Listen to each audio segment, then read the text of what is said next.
It wasn't a conscious decision. The decision was more or less made for me. I was at a situation where I'd run out of funding basically for school, and was looking for a means to potentially earn some more income. And the idea was to go back. And good fortune struck. I was quite lucky early on with the audition for Pleasantville. I was in my early 20s at that time, and I thought I'd make one movie and pay off my loans and go back and finish school, and it just hasn't stopped. So the passion for marine biology is still there, and that's my first passion, so I still find other ways to fulfill that. And by the way, how much time do you manage to spend at the ocean? With diving, quite a bit. I mean, it depends on location a lot of the time. But fortunately enough, where I reside, I live here in California. I have I have access, and I go diving and dive for lobsters, free dive a lot still. Spend a lot of time in and around the water. So whenever I can make the time, I do it. Can you see the sea where you live? Is this important to you? Oh yeah, I can see the sea. But the thing for me is, as much as I appreciate the ocean, earth sciences in general have always fascinated me. So the older I get, it's just specific as, say, to stuff that caters to the ocean. Like for instance, I really like just the way everything really all comes together. So to me, I think it's more about the symbiotic relationships, and more, I think just the earth science as a whole. Botany has really kind of taken a hold of me lately, and even birding, which sounds funny because I always thought when I was younger that was for old men. But I really enjoy it.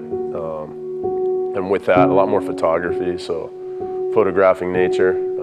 I used to be a really big hunter, and what I found as I've gotten older is I enjoy taking photos of the wildlife more, because I can pull the trigger 100, 200, 300 times, and I can come back and see that animal the next day. So it's just kind of a realization that I've made really as of late, and the older I get, the more I appreciate that.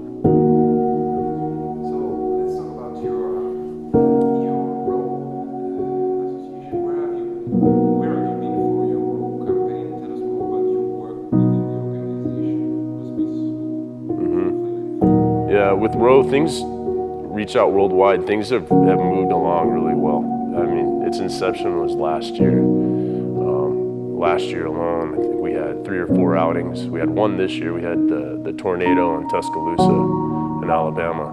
But this year, for the most part, it's been relatively sleepy, which has been nice. But what's happened, there's been a bit of a groundswell.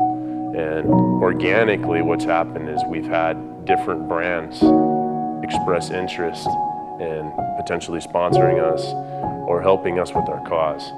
So the thing that's nice is we put something out there that we believed in, and others have jumped on. Davidoff, for instance, with their donation, and since then, still they make chainsaws and a lot of power tools, and we use a lot of their equipment in extraction, especially in Tuscaloosa, cutting trees to remove debris and help people gain access to their home,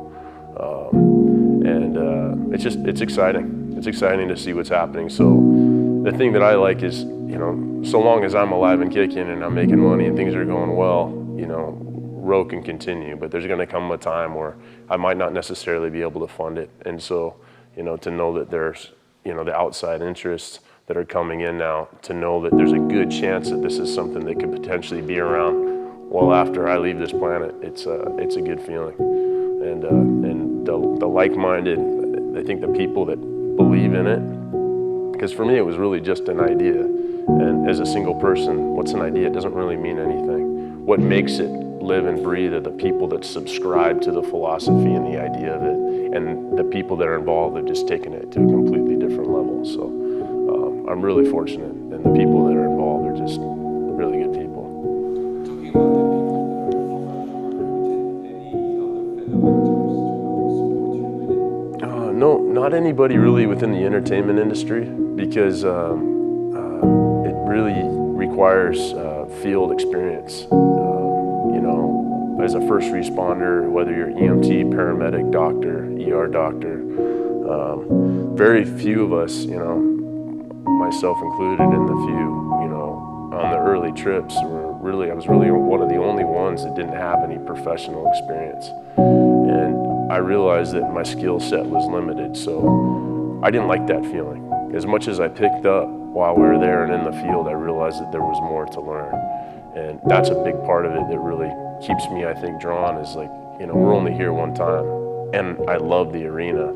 I love learning about first aid and, you know, anything pertaining to medicine. It's fascinating to me. So it's one thing I continue to work on and work towards and work forward with. And, you know, hopefully within not too much longer, I'll feel qualified, super qualified.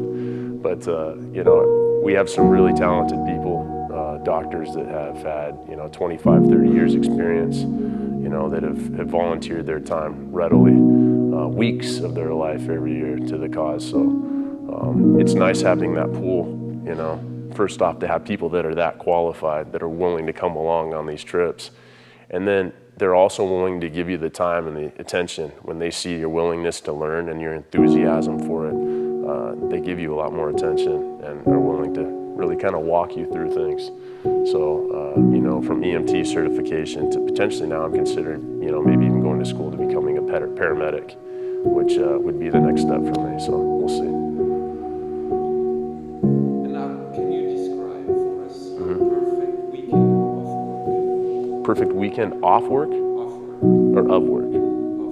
Off work. Of work? Perfect weekend of work. Off work, okay. I think for me, be something outdoors. I mean, I don't know if it would be, maybe it'd be a cool hike to like a removed waterfall with like a nice swimming hole. You know, a lot of scenery with a lot of nature, animals, or, you know, maybe a diving weekend out at the islands. Someplace tropical would be nice. But definitely something having to do with the water and nature. Good friends. Since you spend so much time around water, do you use certain products to look after your skin? I'm pretty carefree, to be honest with you, for the most part. I'll go on binges where, you know, now that I'm getting a little bit older, you know, people tell me I need to wear lotion because so much exposure to the sunlight, but I've been told I have a little bit of Cherokee Indian in me, and so I like to think that maybe makes me a little more resilient.